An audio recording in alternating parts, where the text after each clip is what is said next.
خلي أقول لك فرج، احذر من ود الطيبين إذا تغير،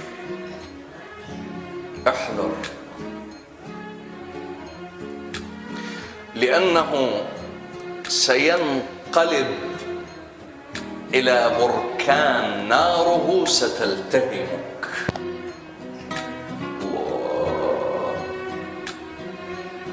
طيب يصبر يصبر يصبر، لكن لحظة اللي قرر أن ينهي وده ينتهي.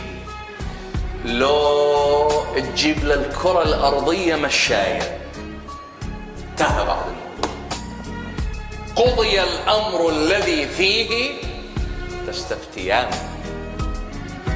هذا الطيب إذا ود. أما الود المسموم لا، هذا متقلب، ادفع له دولار أكثر عيني غير، لذلك أكثر يضيق. أنا ما أحكي على هذا. طيب